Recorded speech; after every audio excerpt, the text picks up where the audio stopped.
अस्सलामुअलैकुम नाज़रीन, मैं हूं आपका मेज़बान उस्मान नज़ीर एडवोकेट और आप देख रहे हैं मेरा यूट्यूब चैनल लीगल एड। आज की वीडियो में मैं आपको थोड़ा सा एलएलबी का तारुफ़ करवाऊंगा और एलएलबी में दाखिला लेने का क्या तरीक़ाकार है उस बारे में मैं थोड़ा सा बयान करने की कोशिश करूंगा। तो जो हज़रात ख़वातीन व हज़रात हमारे चैनल पे नए हैं उनसे गुजारिश है कि चैनल को सब्सक्राइब करें और बेल आइकन को दबाएं ताकि आने वाली वीडियोस आपको बर वक्त मिलती रहें। एलएलबी जिसको आम तौर पर बैचलर ऑफ लॉ कहते हैं, इसकी बहुत अहमियत है। जैसे कि मुआशरे में आप लोग देखते हैं कि अक्सर जो लोग हैं वो अपने हकूक़ से ही लाइलम हैं, लोगों को कानून का पता नहीं होता, जिस वजह से लोगों का टाइम भी ज़ाया होता है और पैसा भी ज़ाया होता है। गलत जगह पे जो है वो पुलिस को बिला वजह पैसे देने और कुछ ऐसे काम जो कि कानून में ज़रूरी नहीं होते लोग कर देते हैं। वजह क्या है? कानून का इल्म नहीं। तो आजकल वैसे एलएलबी में बहुत रुझान भी पाया जा रहा है कि लोग एलएलबी की तरफ राग़िब हो रहे हैं। एलएलबी का फ़ायदा क्या है? सबसे बड़ा फ़ायदा ये है कि जब बंदा एलएलबी की तालीम हासिल करता है तो उसको मुल्क के बैनुल-अक़वामी अपने जो मज़हबी क़वानीन हैं उस बारे में इल्म होता है। उसको अपने हकूक़ का, अपने फ़राइज़ का पता चलता है। शहरियों के क्या क्या हकूक़ हैं, क्या क्या फ़राइज़ हैं, रियासत के क्या फ़राइज़ हैं, तमाम हकूक़ के बारे में वो जानता है। तो एक लॉ नोइंग पर्सन जो होता है वो उससे काफ़ी बेहतर होता है जो जिसको कोई कानून का पता नहीं होता।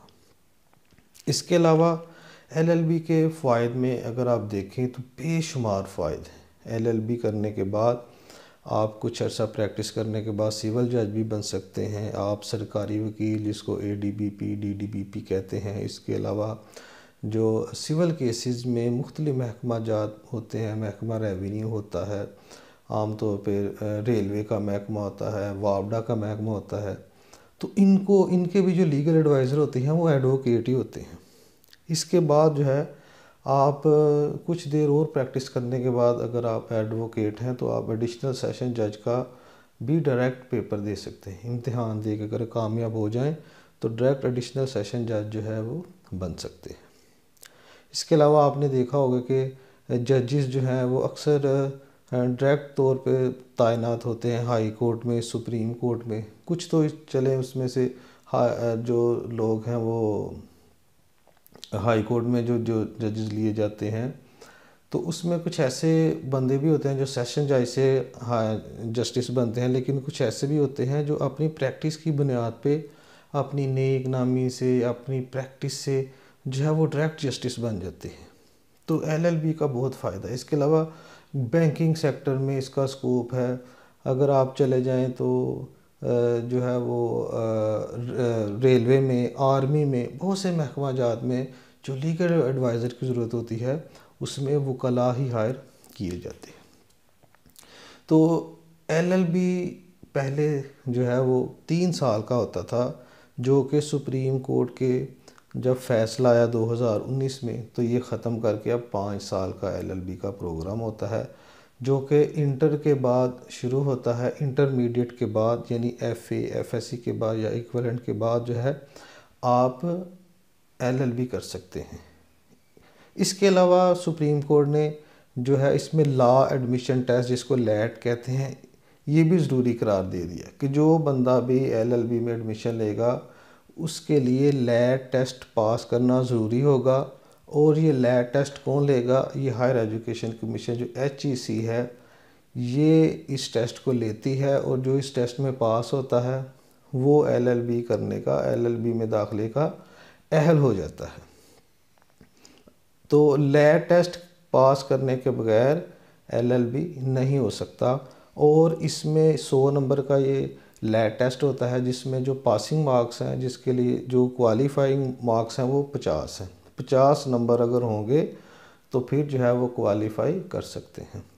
ये जो लैट टेस्ट है ये अमूमन साल में 3 बार होता है, लेकिन ये HEC की मर्ज़ी होती है। अमूमन वैसे 3 बार एक साल में लैब टेस्ट कंडक्ट किया जाता है, वैसे 2 बार भी होता है, लेकिन ये मौके की मुनासबत से आम तौर पे जब इंटरमीडिएट के एग्ज़ाम जो होते हैं मुख्तलिफ बोर्ड्स के, उसके बाद जो है वो लैब टेस्ट का जो है वो ऐलान हो जाता है, HEC इसका ऐलान कर देती है और कोई डेट दे देती है। जो रिज़ल्ट अवेटिंग होते हैं, जिनका अभी रिज़ल्ट आना होता है, वो भी इसमें अप्लाई कर सकते हैं। अब ये 100 नंबर में जो है जो पेपर है, इसकी मुख्तलिफ़ कैटेगरीज़ हैं। इसमें उर्दू भी है, इसलिए इसमें इस्लामियात भी है, इसमें मुतालिया पाकिस्तान भी है, इसमें ऐसे राइटिंग भी है, इसमें सेल्फ स्टेटमेंट भी है, इसमें थोड़ा बहुत मैथ भी है। तो मुख्तलिफ़ जो कैटेगरीज़ में इसको डिवाइड किया गया है।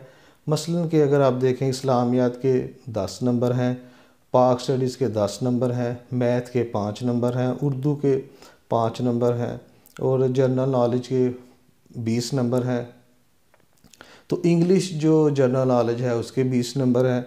जो ऐसे राइटिंग है उर्दू या इंग्लिश 15 नंबर है और जो सेल्फ स्टेटमेंट है वो उर्दू या इंग्लिश में कर सकते हैं, उसके 10 नंबर हैं। तो टोटल आपने 50 नंबर जो हैं वो लेने आपके ज़रूरी होते हैं। एक बार जो लैब टेस्ट क्लियर करेगा वो 2 साल तक वैलिड होगा।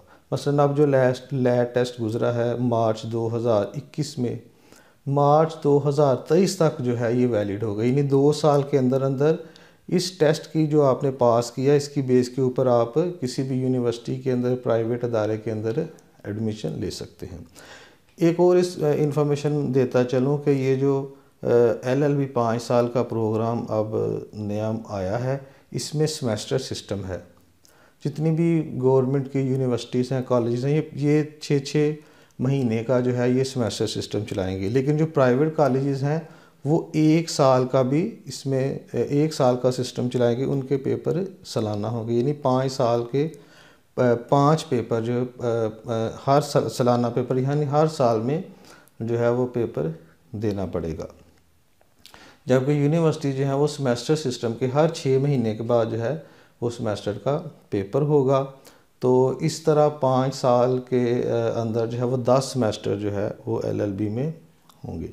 एज लिमिट के बारे में मैं बताता चलूँ कि एज लिमिट जो है पहले इसकी जो है जो भी मुकर्रर थी, अब एज लिमिट कोई नहीं है, ख़त्म हो गई हुई है। बाज़ यूनिवर्सिटीज़ में है, जैसे पंजाब यूनिवर्सिटी में चले जाएं तो उनकी मॉर्निंग में एज लिमिट होती है, लेकिन सेल्फ फिनांस की बेस पे या अगर आप जो इवनिंग क्लासेस होते हैं वहाँ जाएंगे तो एज लिमिट नहीं। बहरहाल पंजाब बार कौंसिल की तरफ से जो इनरोलमेंट की जो एज लिमिट थी अब वो ख़त्म कर दी गई है।